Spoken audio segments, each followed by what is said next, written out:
Isang magandang umaga po sa lahat. Purihin ang Diyos sa malayang pagsamba sa umagang ito. Salamat po sa pagkakataon. Muli, sa kabila po ng pandemic na ito, taglay pa rin natin ang buhay na mula sa ating Diyos. Tayo po'y saglit na manalangin, hingi tayo ng tulong sa Diyos. Aming Ama at aming Diyos ng sangkalangitan, Diyos ng kabanal-banalan, pinupuri ka namin, sinasamba ka namin, at tinuwalhati ka namin. Salamat Diyos sa pribileyo na kami makasamba. Maitaas ang dakilang pangalan mo. Ang dalangin namin, pakalinisin mo kami upang kami patuloy maging karapat-dapat makasamba sa iyo sa ikararangal ng iyong pangalan. Samahan mo po kami, dakilang Diyos, sa pagsambang ito. At sansalain mo ang lahat ng uri ng hadlang sa pagsamba namang ito sa live stream na ito. Sa pangalan mo po, Panginoong Hesus. At ikaw, dakilang Diyos, ang magturo sa amin. Maraming pong salamat. Sa pangalan mo po, Panginoong Hesukristo. Amen. Amen. Muli, isang magandang umaga po sa lahat at mapagpalang umaga sa inyo lahat. Salamat po. Tayo po ngayon ay nasa GCQ. By God's will, for 1 week, pwede na po tayong MGCQ. Medyo luluwag po tayo sa kabila po ng ating mga kababayan na nagsisikap makapagtrabaho sa kabila ng walang masakyan para matugunan ang pangangailangan ng kani-kaniyang pamilya. Pero salamat, hindi po nagkulang ang Diyos sa bawat isa sa atin. Patuloy niya tayong sinasamahan, ginagabayan, at patuloy nagpo-provide ng pangangailangan natin. Maraming salamat po sa Kanya. At sa umagang ito, ang pag-uusapan po natin ay sa sulat po ng Aklat ng Awit o sa Psalm chapter 40 sa verse 8. Ganito po ang sabi ng banal na kasulatan. I desire to do your will, O my God. Your law is within my heart. Napakasarap po nung nagpahayag nito. At sana tayo rin ganito rin ang sabi po ng awit. I desire to do your will, my God. Your law is within my heart. At nagpahayag po nito, naranasan niya talaga yung kamay ng Diyos. At tayong lahat naranasan naman natin ito. At napakagandang pag-usapan natin sandali ito. Sa wikang Tagalog, ang sabi po, ang nais kong sundin iyong kalooban, aking itatago sa pusong aral. Salamat po sa Diyos sa pribileheng ito. Ang ating topic sa umagang ito, in God's will. We speak God's will. It means God's purpose, God's plan, His desire in your life, in our life. And the desire of God, your predestined, o yung kung saan ka talaga mangyari. At wala po doon sa circumstantial, sa moral sa buhay natin, na talagang makita natin ang kalooban ng Diyos. At dito po, pag-usapan natin, mabilis po, 3 bagay lamang po, kung paano naranasan ng sumulat na ito. Pag binasa niyo po ang buong aklat ng chapter 8, maiksi lang ang chapter na ito, pinakikita po yung pagkalinga, pag-iingat, pagliligtas ng Diyos sa kanila at pagbabago sa kanila mga buhay. At mula dito, titignan po natin yung paano talaga umunlad ayon sa kalooban ng Diyos. Una po, live consistently aligned to the Word of God. Sa verse 8, my God, your law is within my heart. Ang sarap ano? Sana nga tayo magsabi nito sa Diyos Sabihin natin sa Diyos ito na, Panginoon, nais kong sundin ang iyong kalooban. Aking itatago sa puso ang aral mo. Ibig sabihin talagang hindi lang basta tinatago. Ibig sabihin, nakaayon ang patuluyan sa salita ng Diyos ang buhay natin. At ibig lang po sabihin ito, it must be connected to God to know Him better and better. At katulad ng sinabi sa John chapter 5:39, kung paano sinabi po dun sa verse 7 ng Psalms chapter 40, sabi po ng Biblia, sinasaliksik ninyo ang mga kasulatan, sa paniwalaan doon ninyo matatagpuan ang buhay na wala hanggan. Ang mga kasulatan iyan ang nagpapatotoo tungkol sa akin. Ibig kong sabihin, napakaganda, no? Nung sabihin po ito ng Panginoon Kristo, wala pa ang New Testament. Old Testament lang. At ang pinag-uusapan noon, yung batas na binigay ng Diyos sa bansang Israel, sa pangunguna ni Moises. At napakasarap na ipinakikita na sinasabi ng Panginoon Kristo, yung tinutukoy doon ay patotoo tungkol sa akin. Kung paano naranasan ng mga Hudyo o mga Diyos na mananampalataya at patungkol sa Panginoon Kristo, ang nihintay nila, naranasan nila ang biyaya ng Diyos. At ganun din sa bawat sa atin. Ibig sabihin, buhay nila nakakonek sa Diyos. Nagpapatuloy sila, ang bansang Israel, sa panahon po ito ng King David, kung titignan po natin, patuloyan po ang nakaayon ng kanilang buhay sa salita ng Diyos. At dapat tayo ganun din. Paano po tayo nakaayon? Dapat binabasa, pinagbubulay-bulayan, hindi lang binabasa, para makatugon tayo sa buhay na ito. Joshua chapter 1 verse 8, huwag mong kaliligtaan basahin ang aklat ng kautusan. Pagbulay-bulayan mo yung araw at gabi upang matupad mo ang lahat ng nakasa doon.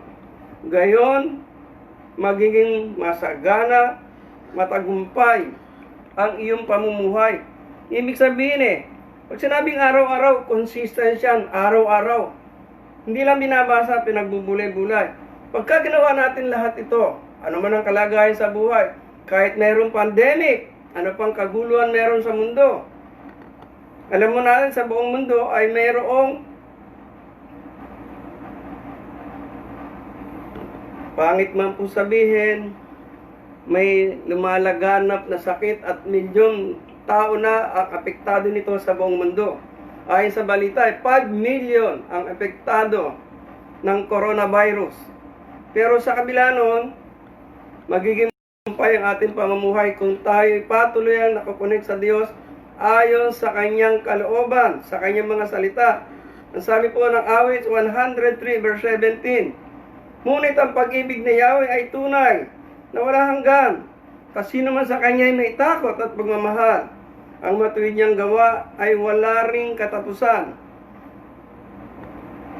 Lahat po tayo ay nakaranas ng gawa ng Diyos.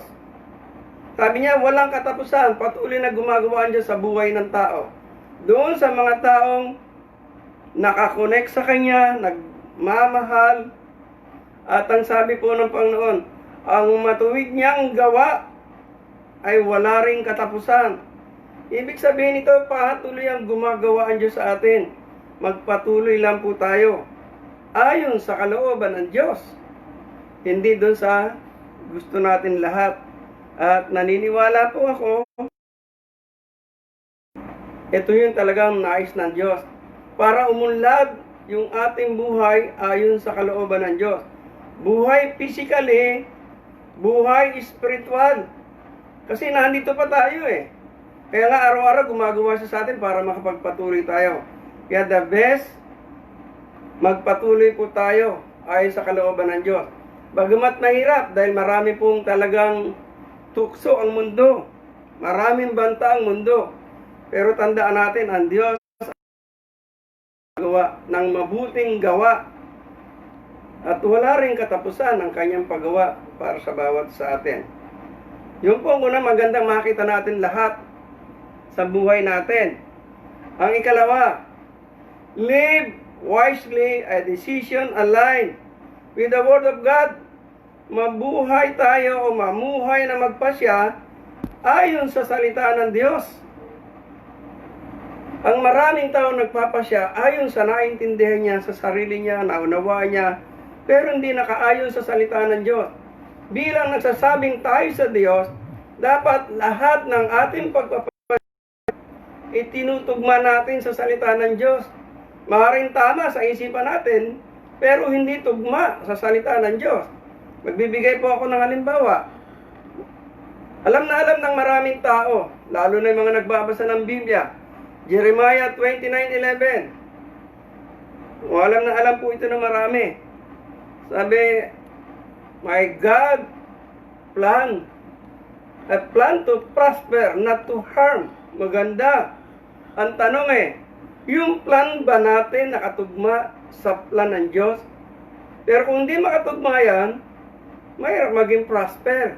Kasi merong plan ang Diyos sa atin. Kaya pag ginag-usapan natin, will of God, ang tinutukoy po nito, plan, purpose, and desire of God for your life. Sa buhay natin lahat. Kung yung plano natin hindi nakatugma sa plano ng Diyos, what for?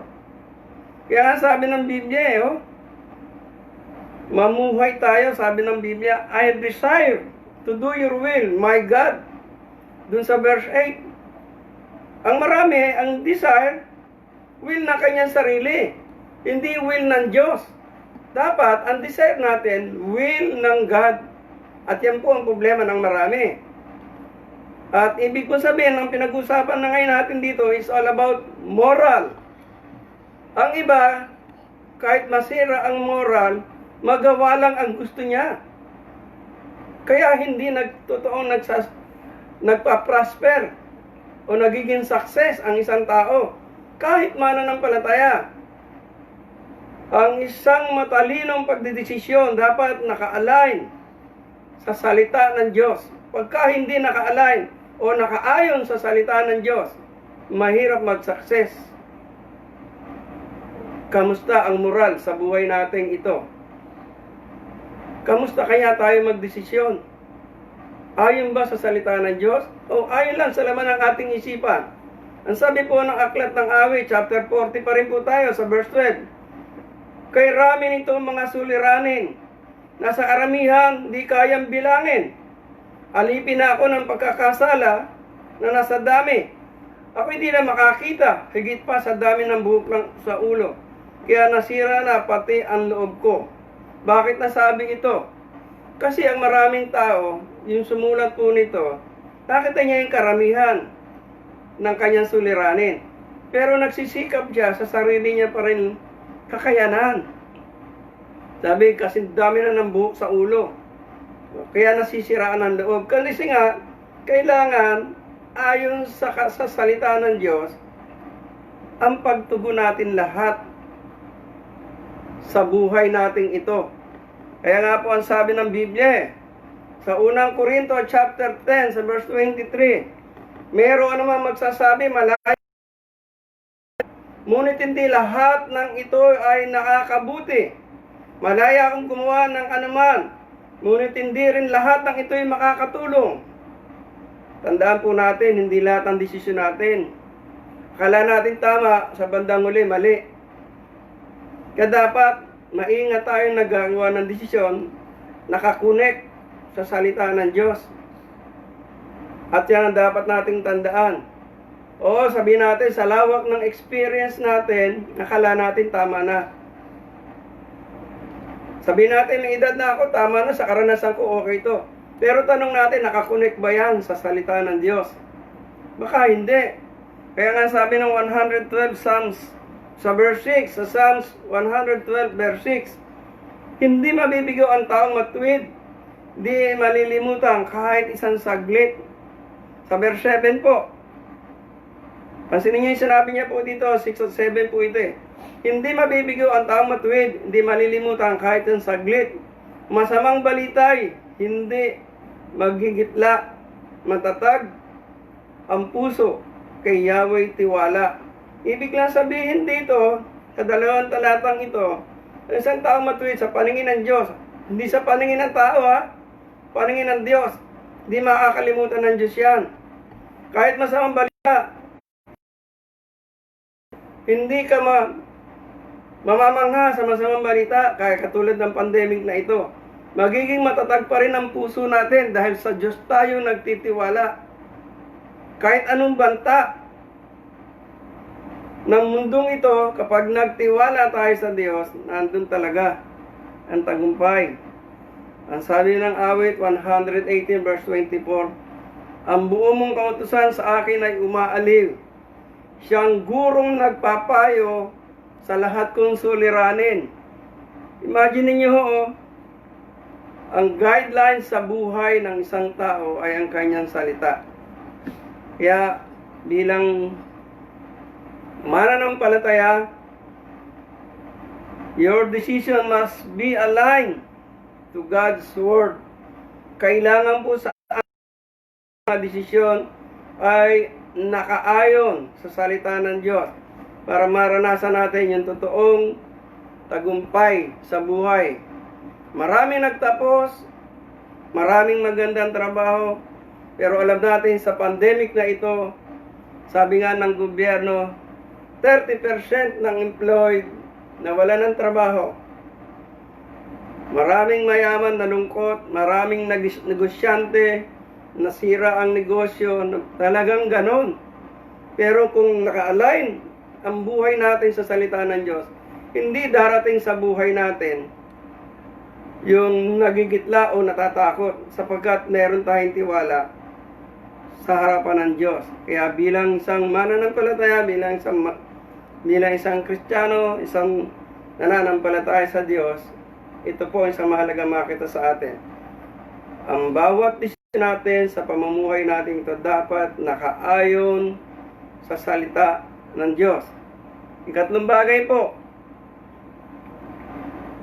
live sincerely to achieve God's will. Mamuhay ng may katapatan ayon sa kalooban ng Diyos. Ulitin ko po, mamuhay na may katapatan ayon sa kalooban ng Diyos. Ang sabi po ng banal na kasulatan sa Psalms 40, doon tayo patuloy na babalik. Sa verse 5, si Yahweh ang aking Diyos, wala kang katulad sa maraming bagay na iyong ginanap. Kung pangahas kong sabihin ang lahat, mangangamba akong may makalimutan. Grabe sinabi ng salata, no? Yahweh ang aking Diyos, wala kang katulad. Marami ng bagay ang iyong ginawa. Mga kapatid, sa bawat isa, marami na pong bagay ang nagawa ng Diyos sa buhay natin. Hindi tayo nagkulang. Ngayon nananatili tayo at tayo mga Kristiyano, sasabing tayo sigurado sa Panginoon. Kasamahan tayo. Pero ang tanong, namumuhay ba tayo ng may katapatan na ng Diyos? It is true to us. We live sincerely to achieve God's will. Ikaw, ano ang natupad mo na sa kalooban ng Diyos sa iyong buhay? Ito magandang tanong. Ikaw, ano na ang natupad mo sa Diyos sa iyong buhay na nais niya mangyari sa buhay mo? Alam mo natin, hindi ho tayo basta iniligtas ng Diyos. Hindi ho tayo basta tinawag lang ng Diyos. Meron siyang layunin, may plano siya. Nais siya na mangyari sa buhay natin. Hindi lang basta makapiling natin siya. Ibig lang po sabihin, maging sincere tayo to achieve God's will. Ano ba ang kalooban ng Diyos sa buhay natin lahat? Magsimba? Punta na simbahan, mag-offering? Lahat ng tao ginagawa yan. Ano ba talaga ang layunin ng Diyos sa buhay natin? Lahat ng tao nananalangin. Lahat ng tao nagpupunta ng simbahan. Ngayon, kung sarado maraming simbahan, nagsisikap din lumapit sa Diyos. Ang tanong lang ano ba yung nais talaga ng Diyos ma-achieve natin ayon sa kanyang kalooban? Bilang isang tao, nagsasabing ako'y sa Diyos. Tandaan natin, marami na pong bagay na gawa ang Diyos sa buhay natin. Yung araw-araw na everyday need, yung araw-araw protection ng Diyos, araw-araw may kapayapaan sa buhay, Pinag-uusapan natin, live sincerely to achieve God's will. Kung meron maraming bagay na nagawaan dyan sa buhay natin, ikaw, ano na ba ang natupad mo sa buhay mo para sa Diyos? Nagbibigay po ako ng ilang mga talata para makita natin yung plano po ng Diyos, yung desire ng Diyos sa buhay natin. At titignan natin kung ano pa yung ginagawa ng Diyos sa buhay natin hanggang sa ngayon. Alam na alam po natin ng Romans 8:28. Sabi po sa Romans 8:28, alam natin sa lahat ng bagay ay gumagawa ang Diyos para sa ikabubuti ng mga nagmamahal sa Kanya. Silang mga tinawag ayon sa Kanyang layunin. Pansinin niyo, lahat ng tinawag ng Diyos, may layunin ng Diyos. Ngayon sa layunin ng Diyos, sabi niya, alam natin lahat ng bagay ay gumagawa ang Diyos sa ikabubuti natin, sa ikabubuti ng nagmamahal sa Kanya. Ibig sabihin, itong talatang ito is a commitment of God sa lahat ng nagmamahal sa Kanya. Ang verse 28 po ng Romans chapter 8, verse 28, ito ay commitment ng Diyos sa lahat ng nagmamahal sa Kanya. Gagawa ang Diyos ng lahat ng bagay sa ikabubuti natin. Kahit sa panahon ng pandemic na ito, basta't nakita ng Diyos na totoong mahal mo siya, gagawa ng lahat ng bagay ang Diyos para iligtas, proteksyonan sa lahat ng bagay na hindi maganda. Gagawa ang Diyos. At ito ang proteksyon ng Diyos. At tandaan natin, ito po yung commitment ng Diyos sa lahat ng nagmamahal sa Diyos. At sila'y tinawag ayon sa Kanyang layunin. Ibig sabihin, sa commitment ng Diyos sa atin lahat na nagmamahal sa Kanya, hindi lang siya nag-commit. Nais ng Diyos, ma-achieve natin yung Kanyang layunin kung bakit niya tayo tinawag. Tandaan po natin lahat na nagsasabing tayo Kristiyano, hindi ka lang tinawag ng Diyos para pagpalain, meron siyang layunin sa buhay mo. Tingnan natin po ang ginawa ng Panginoon Kristo. Sa John 4:34, sinabi sa kanila ni Jesus, ang pagkain ko ito pa rin akin. Tapusin ang ipinapagawa niya sa akin. Grabe ang ginawa. Sabihin, merong achievement, merong natupad ang Panginoon Kristo sa layunin ibinigay sa Kanya ng Amang nasa langit. Ang Kanyang pagkain sa araw-araw, ito pa rin ang kalooban ng Diyos na nagsugo sa Kanya. At tapusin ang pinagagawa. Magmula sa edad na 12 taon, nasa templo si Jesus Christ, nakikipag-usap sa salita ng Diyos. Pagdating sa usong edad, ginampanan niya ng tungkulin, nag-aral siya hanggang sa siya ay maraming, sabihin po natin, nag-persecute sa kanya, at siya hinuli, pinako sa krus, sa matay ni libing ang kanyang katuparan, na kanyang naganap na tungkulin sa Diyos. Inialay niya ang kanyang sarili sa krus ng Kalbaryo, upang matupad ang pinagagawa sa kanya ng Panginoong Ama na nasa langit. Yung ating Diyos Ama na nasa langit. Natuparin ng Panginoong Jesus ang kanyang layunin. Matubos sa kasalanan ng mundo sa lahat ng mananampalataya sa Kanya. Gusto nga ng Diyos sa lahat ng tao. Pero sa lahat ng mananampalataya sa Panginoong Kristo, sila'y matutubos sa kasalanan. Yung kasalanan mula pagkabata up to future, tinubos ng banal na dugo ng Panginoon Kristo. Kaya napakaganda na ang mismong ating Panginoon Kristo, ito na yung halimbawa natin titignan. Merong achievement tayo kaya. Tignan po natin yung verse 40 ulit, chapter 40 ng Aklat ng Awit sa verse 10. Sabi po ng Psalms 40 verse 10, ang pagliligtas mo'y pinagsasabi, di ko inilihim, hindi ko sinarili, pati pagtulong mo at pag-ibig na tapat sa mga lingkod mo ay isisiwalat. Pansinin niyo po ito, kanina binasa natin verse 8 lang. Pero pagdating sa verse 10, nung sinabi niyang itatanim sa puso niya ang aral, ito yung isang magandang bagay. Sinabi niya, ang pagliligtas mo ay pinagsasabi, di ko inilihim, di ko sinarili, pati pagtulong, pag-ibig mong tapat sa mga lingkod mo isisiwalat. Ibig sabihin, yung layunin ng pagkatawag ng Diyos, kung paano ka pinagpala ng Diyos. Ipagsabi mo sa iba, ganito ang pagpapala ng Diyos. Iniligtas ako ng Diyos sa kasalanan. Ipagsabi mo ang pag-ibig ng Diyos. Ang pag-ibig ng Amang nasa langit, ibinigay niya ang kanyang nag-iisang anak na si Hesus Kristo. At ang lahat ng sa kanya'y sumampalataya hindi mapapahamak, kundi magkakaroon ng buhay na walang hanggan. At yan ang isa sa layunin ng mga tunay na Kristiyano. Sa lahat po ng nakikinig at makikinig pa, ang pagliligtas po ng Panginoong Kristo sa iyo, marapat ipagsabi mo. Hindi mo dapat inililihim. Hindi mo dapat isinasarili. Patuloy mo pong ipahayag ang pag-ibig ng Diyos, yung tapat na pag-ibig ng Diyos sa iyo. At kung paano ang mga lingkod ng Diyos ay sinasamahan, ipagsabi mo, ikaw tulad ng isang lingkod ng Diyos. Kaya sa umagang ito po, Diyos, kung paano tayo uunlad,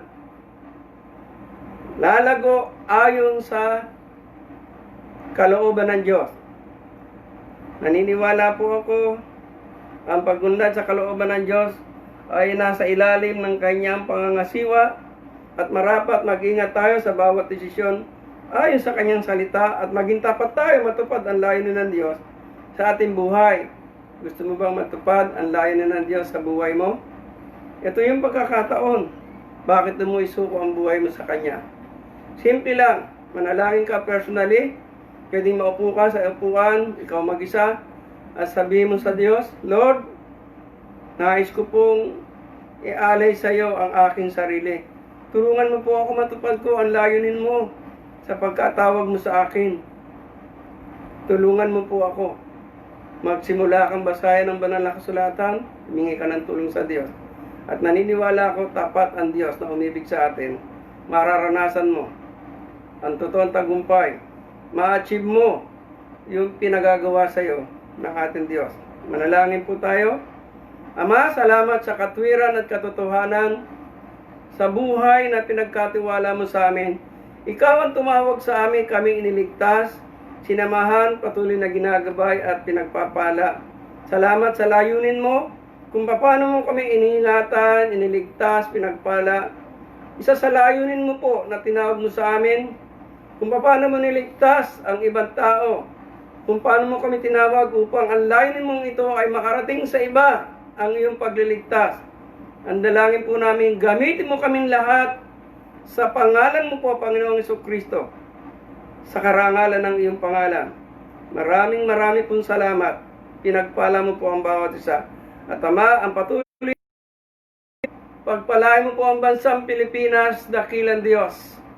Ingatan mo po ang Pangulo po ng Pilipinas, ang Presidente Duterte, ang kanyang mga cabinet member, ang mga senator, ang congressman, maging Panginoon ang bawat governor, mayor, at hanggang sa mga council, maging sa barangay. Samahan mo po silang lahat, magampanan yung tungkuling pinagkatiwala mo sa kanila. Ingatan mo po silang lahat, sangkapan ng karunungan, kaalaman na mula sa iyo. Salamat, dakilang Diyos. Pagpapalain at iingatan mo po ang lahat ng frontliner sa bansa o sa buong bansa, sa buong mundo. Higit sa amin po dito sa Pilipinas, ang lahat ng mga doktor, nurses, at lahat ng mga nasa medical, mga pulis, mga sundalo, ang lahat po, maging mga iba't ibang frontliner. Samahan mo po silang lahat. Ingatan mo sila. Maranasan nila ang lahat ng pagkalinga at pagpapala mo. Dinudulog din po namin sa iyo, dakilang Diyos, ang buong kapatiran sa iglesia po ng IRM, higit Panginoon sa kaunlaran. Extend mo po ang pagkalinga mo po sa buong kapatiran. Iparanas mo po sa kanila yung pinakamalalim na pananampalataya. Hindi po magtiwala sa naintindihan, kundi sa magagawa mo, dakilang Diyos. Patuloy mo po silang samahan, gabayan, at maging ang bawat pamilya namin, samahan mo kaming lahat, makapanindigan kami, na kami umunlad sa buhay pananampalataya, ayon sa kalooban mo. Hindi po yung gusto namin. Nananampalataya kami, pinagpala mo kaming lahat, at kami patuloy na pagpapalain sa ikararangal ng iyong pangalan. Maraming pong salamat. Pinagpala mo po ang bawat isa at patuloy na igagawad mo ang imbasbas at pagpapala sa bawat sa amin. Maraming pong salamat. Sa iyo ang papuri, pagsamba at pagwalhati sa banal na pangalan po ng aming Panginoon Kristo. Amen, amen, amen. Muli, isang magandang umaga po sa inyong lahat. Maraming salamat sa Diyos at purihin ang Diyos sa malayang pagsamba at sa kanyang mga salita. Sa magandang umaga po. Salamat po sa Diyos.